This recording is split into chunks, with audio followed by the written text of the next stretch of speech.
दोस्तों, शीतलीकरण के अभ्यासों में सबसे पहला अभ्यास हम करेंगे शवासना। सबसे पहले हम ऐसे पीठ के बल सीधे लेट जाते हैं और अपने दोनों पैरों के बीच में ऐसे आधे से 1 फीट का ऐसे स्पेस रख लें और अपने दोनों हाथों को ऐसे अपने जंघा के बगल में थोड़ा सा ऐसे साइड में फैला लेते हैं। हथेलियां ऊपर की तरफ रहेंगी और अपने दोनों आंखों को सहजता से बंद कर लेते हैं और अपने पूरे शरीर को बिल्कुल रिलैक्स छोड़ देते हैं और अपना समस्त ध्यान अपने श्वासों के आवागमन पर रखते हुए इस अभ्यास को आपने प्रैक्टिस करना है।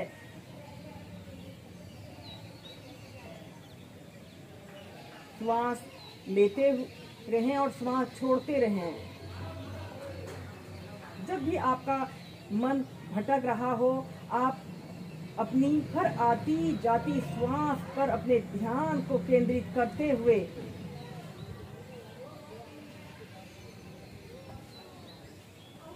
ऐसे ही इस शवासना को कम से कम 5 से 10 मिनट आप प्रैक्टिस कीजिए। हम करेंगे अर्धासन। सबसे पहले हम ऐसे पेट के बल सीधे लेट जाते हैं। ऐसे पेट के बल सीधे लेट जाते हैं, अपने दोनों पैरों को ऐसे आपस में मिला लेते हैं और अपने दोनों हाथों को ऐसे आगे की तरफ ऐसे पूरा तान लेते हैं और अपनी ठोड़ी को या फिर अपने माथे को ऐसे जमीन पर स्पर्श करा लेते हैं।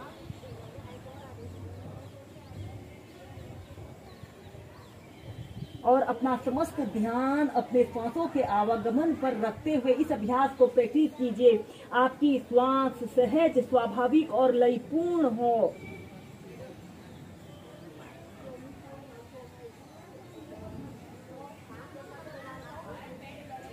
और फिर इसके बाद आपने अपने दोनों हाथों को ऐसे अपने सिर के गर्दन के पीछे से ऐसे रख लेते हैं और ऐसे अपनी दोनों कोहनियों को जमीन पर सटाते हुए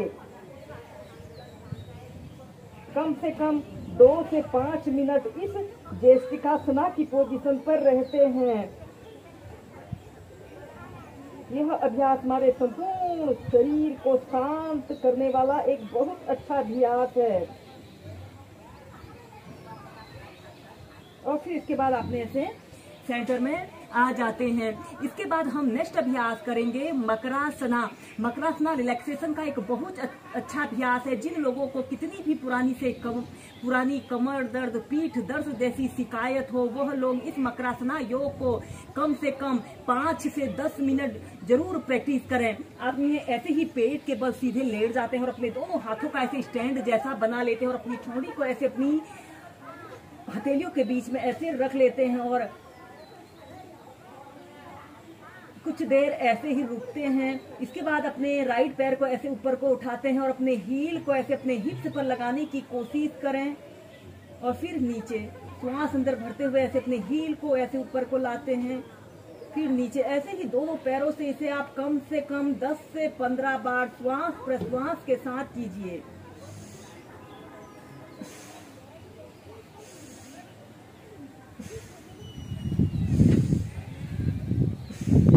इसके बाद आपने अपने दोनों हील को ऐसे, अपने दोनों पैरों को ऐसे ऊपर को उठाते हैं, ऐसे अपने हील को ऐसे ऊपर को लाते हैं और 5 से 10 सेकंड ऐसे ही रुकते हैं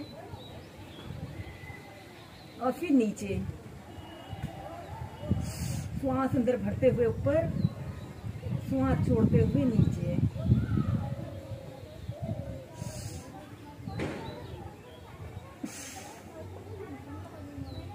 और फिर इसके बाद ऐसे अपने दोनों हाथों को ऐसे अपने कंधों के पास ऐसे रखते हैं, श्वास अंदर भरते हुए ऐसे अपने शरीर को पीछे की तरफ स्ट्रेच करें और श्वास छोड़ते हुए ऐसे चाइल्ड पोज में रिलैक्स करते हैं। दोस्तों, शीतलीकरण के अभ्यासों में हम करेंगे मत्स्य क्रीड़ासना।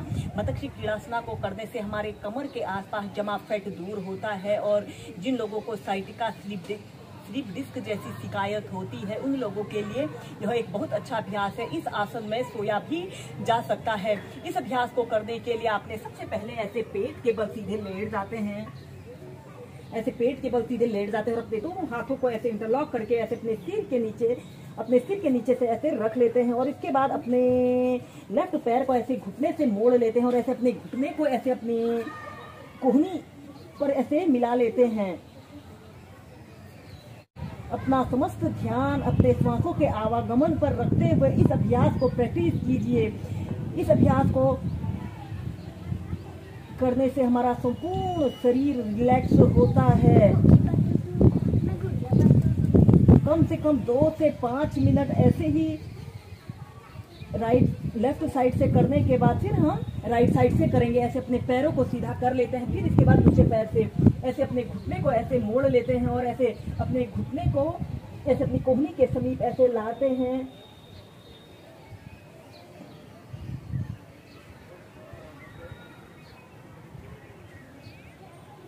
और अपना ध्यान अपने श्वासों पर रखते हुए इस अभ्यास को कीजिए।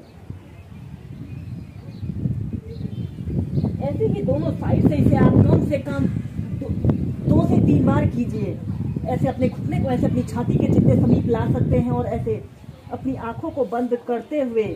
जो लोग साइटिका, स्लीप डिस्क जैसी समस्या से पीड़ित हैं, वह लोग इस अभ्यास को रात को सोते समय करें।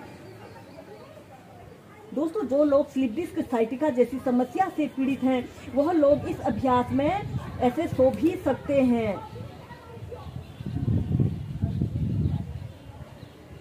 आपकी श्वास सामान्य, सहज और स्वाभाविक हो।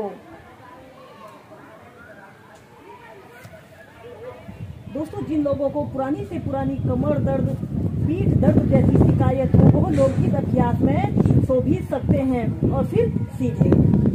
इसके बाद आपने श्वास अंदर भरते हुए ऐसे पीछे की तरफ शरीर को स्ट्रेच करें और चाइल्ड पोज में रिलैक्स करते हैं।